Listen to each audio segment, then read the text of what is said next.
स्वागत है आपके अपने फ्री नॉलेज यूट्यूब चैनल पर। जो नए हैं वो यूट्यूब चैनल को सब्सक्राइब कर ले और बेल आइकन को प्रेस कर ले, जिससे आपको लेटेस्ट अपडेट मिलती रहे। तो आज हम मध्य प्रदेश का पुनर्गठन के बारे में पढ़ेंगे। हमें पता है कि भारत को आज़ादी सन 1947 में मिली और 1947 से पहले भारत में कई रियासतें, राजा राजवाड़े और अंग्रेजों का शासन हुआ करता था। भारत को 1947 में जब आज़ादी मिली उसके पहले मध्य प्रदेश नाम का कोई राज्य नहीं था। जब भारत को 1947 में आज़ादी मिली, इससे पहले आज़ादी के लिए बहुत ही मशक्क़त करनी पड़ी थी। उतनी ही मशक्क़त सन 1947 के बाद करनी पड़ी थी जब राज्यों का पुनर्गठन किया जा रहा था, क्योंकि 1947 तक भारत में ब्रिटिश इंडिया, राजा राजवाड़े और रियासतों का शासन हुआ करता था। 1947 के बाद भारत की रियासतों को मिला लिया गया और भारत की 3 रियासतें ऐसी थी जो कि स्वतंत्र राज्य बनाना चाहती थी, स्वतंत्र देश बनाना चाहती थी। वो कौन कौन से थे? जम्मू कश्मीर और गुजरात का जूनागढ़ और हैदराबाद, ये तीनों स्वतंत्र रहना चाहते थे। कश्मीर को विलय पत्र पर हस्ताक्षर करके, उस समय वहाँ के राजा हरि सिंह हुआ करते थे, हरि सिंह ने विलय पत्र पर हस्ताक्षर करके भारत में विलय होना स्वीकार किया। और गुजरात का जो जूनागढ़ था, जनमत संग्रह के तहत भारत में विलय किया गया। और हैदराबाद में एक ऑपरेशन चलाया गया था, ऑपरेशन पोलो, जिसके तहत हैदराबाद को भारत में विलय कर लिया गया। और इसमें सबसे महत्वपूर्ण भूमिका निभाई थी सरदार वल्लभ भाई पटेल ने।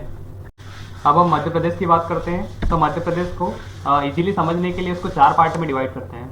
तो मध्य प्रदेश 1947 से पहले मध्य प्रदेश की क्या स्थिति थी, इसके बाद 1947 से जब राज्यों का गठन किया गया था उस समय तक मध्य प्रदेश की क्या स्थिति थी, और 1956 से 2000 जब छत्तीसगढ़ और मध्य प्रदेश अलग हुए उस समय तक मध्य प्रदेश की क्या स्थिति थी, और वर्ष 2000 से आज तक की मध्य प्रदेश की क्या स्थिति थी। वर्ष 1956 से पहले मध्य प्रदेश नाम का कोई भी राज्य नहीं हुआ करता था। जब आज़ादी मिली सन 1947 में, इसके पूर्व मध्य प्रदेश को किस नाम से जाना जाता था? मध्य प्रदेश को सीपीओ बरार के नाम से जाना जाता था। सीपीओ बरार, तो हम मैप में देखते हैं तो सीपीओ बरार क्षेत्र, ये यहाँ पर सीपीओ बरार क्षेत्र है मध्य प्रदेश, जो कि वर्तमान में कुछ इस तरीके का ये डॉटेड लाइन आपको दिख रही है, ये पूरा मध्य प्रदेश है, वर्तमान मध्य प्रदेश। लेकिन जो पूर्व में था, पूर्व मध्य प्रदेश नाम का कोई राज्य 1956 से पहले मध्य प्रदेश नाम का कोई राज्य नहीं था। और 1947 से पहले जो मध्य प्रदेश का एक टुकड़ा था वो कहाँ पर था? जिसका नाम था सेंट्रल प्रोविंसेस, जिस पर ब्रिटिश इंडिया का शासन हुआ करता था। और इसकी राजधानी क्या थी? इसकी राजधानी नागपुर थी। अब सीपी का पूरा नाम क्या है? सेंट्रल प्रोविंसेस व बरार, सीपी व बरार के नाम से। अब सेंट्रल प्रोविंसेस क्षेत्र कौन सा है? ये आपको जो येलो में दिख रहा है, येलो कलर में, ये सेंट्रल प्रोविंसेस क्षेत्र है। और बरार क्षेत्र कौन सा है? बरार क्षेत्र ये जो हल्का गुलाबी रंग का है और जो कि हैदराबाद में है। हैदराबाद निजाम का शहर हुआ करता था और यहाँ पर एक क्षेत्र था बरार। तो बरार को लीज पे लिया जाता था, किसके द्वारा? ब्रिटिश इंडिया के द्वारा। तो इसका नाम क्या हो गया था? सीपी व बरार। अब इस क्षेत्र का निर्माण कैसे हुआ था? तो जब ब्रिटिश इंडिया, एक डेट आप याद रखिएगा, 2 नवंबर 1861, जब मुगलों और मेवाड़ शासकों का शासन हुआ करता था, उस समय ब्रिटिश इंडिया ने 2 नवंबर 1861 को उनसे एक क्षेत्र को जीता था, जिसका नाम चेंज करके क्या रख दिया था? सेंट्रल प्रोविंसेस, सीपी उसका नाम रख दिया था। किससे जीता था? मुगलों से और मेवाड़ों से, तो इसका नाम सीपी रख दिया। और बरार क्षेत्र को उन्होंने लीज पे ले लिया था हैदराबाद के निजाम से। तो इस क्षेत्र का पहला नाम क्या हो गया? 1947 से पहले मध्य प्रदेश को किस नाम से आना था? सीपी व बरार। तो इस तरीके से सीपी व बरार का निर्माण हुआ था। वर्ष 1947 से पहले मध्य प्रदेश को किस नाम से जाना जाता था? तो किस नाम से जाना जाता था? सीपी व बरार। तो सबसे पहले मध्य प्रदेश का सीपी क्षेत्र बना था, सेंट्रल प्रोविंसेस, और बरार क्षेत्र को सीपी में कब इंक्लूड किया गया था, कब शामिल किया गया था? तो वर्ष 1936 में बरार क्षेत्र को भी सीपी में शामिल कर लिया गया था। ये किससे लीज पे लिया गया था? हैदराबाद के निजाम से। ब्रिटिश इंडिया द्वारा हैदराबाद के निजाम से एक क्षेत्र, बरार क्षेत्र को लीज पे लिया गया था और इसका नाम क्या हो गया था? सीपी व बरार। और बरार क्षेत्र को सीपी में 1936 में शामिल किया गया था। एमपीपीएससी में एक प्रश्न पूछा गया था कि सीपी व बरार का न्यायिक कमिश्नरी क्षेत्र कौन सा था? तो इसका न्यायिक कमिश्नरी क्षेत्र कौन सा है? नागपुर, जो इसकी राजधानी है वही इसका न्यायिक कमिश्नरी क्षेत्र था। जब भारत को 1947 में आज़ादी मिली उस समय जो सीपी व बरार का राज्य अध्यक्ष हुआ करता था वो कौन था? राज्य अध्यक्ष हमें पता है कि मध्य प्रदेश के पहले मुख्यमंत्री कौन थे? पंडित रविशंकर शुक्ल। तो पंडित रविशंकर शुक्ल ही सीपी व बरार के राज्य प्रमुख थे। और इसके राज्यपाल कौन थे? ई राघवेंद्र राव। इसके राज्य प्रमुख थे पंडित रविशंकर शुक्ल। और इसके राज्यपाल कौन थे? आजादी के बाद में जब राज्यों का पुनर्गठन किया जा रहा था तब सीपीओ बरार मध्य प्रदेश का एक क्षेत्र बन चुका था पहले से, लेकिन उसका नाम मध्य प्रदेश नहीं था, सिर्फ सीपीओ बरार के नाम से जाना जाता था। और इसका राज्य प्रमुख पंडित रविशंकर शुक्ल और राज्यपाल कौन थे? ई राघवेंद्र राव। वर्ष 1947 के बाद में सीपीओ बरार का नाम परिवर्तित कर दिया गया और क्या रख दिया गया? मध्य भारत।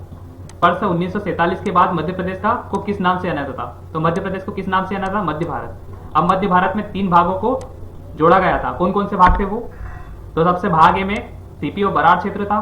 भाग बी में जो मध्य प्रदेश का, जो वर्तमान मध्य प्रदेश का पश्चिमी भाग है उसको जोड़ा गया था भाग बी में। और भाग सी में किसको जोड़ा गया था? रीवा क्षेत्र को। तो 3 भागों में डिवाइड किया गया 1947 के बाद में। और 1947 के बाद में जो सीपीओ बरार क्षेत्र था उसका नाम परिवर्तित करके मध्य भारत रख दिया गया। और मध्य भारत में 3 भाग जोड़े गए। कौन कौन से? सीपीओ बरार।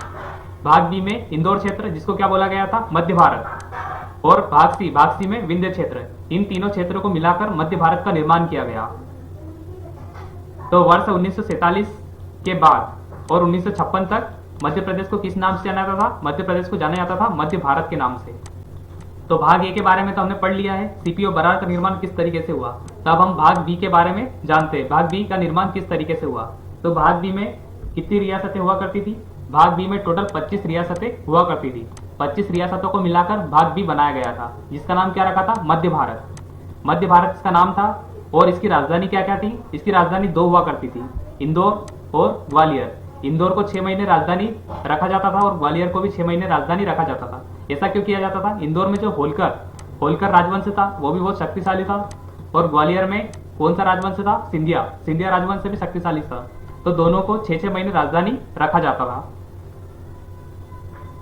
इसके बाद में इसके जो राज्य प्रमुख थे, इसके राज्य प्रमुख कौन थे? इसके राज्य प्रमुख थे लीलाधर जोशी। राज्यों का पुनर्गठन के समय वर्ष 1956 के समय जो मध्य भारत है उसके राज्य प्रमुख कौन थे? तो उसके राज्य प्रमुख, इसका आंसर क्या आ जाएगा? इसका आंसर है तखतमल जैन। आजादी के समय 1947 के समय लीलाधर जोशी मध्य भारत के राज्य प्रमुख थे।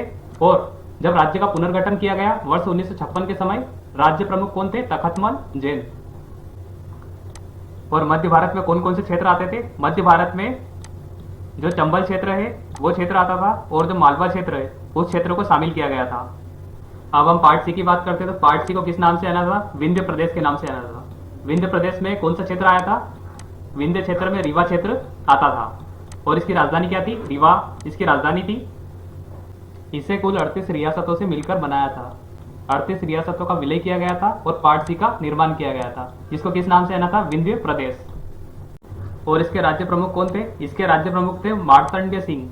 और जो भोपाल था, भोपाल एक अलग राज्य बनाने की मांग कर रहा था। उस समय वहां के शासक कौन थे?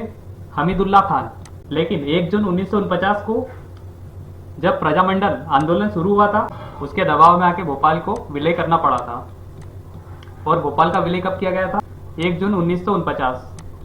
1 जून 1949 को भोपाल को विलय किया गया था।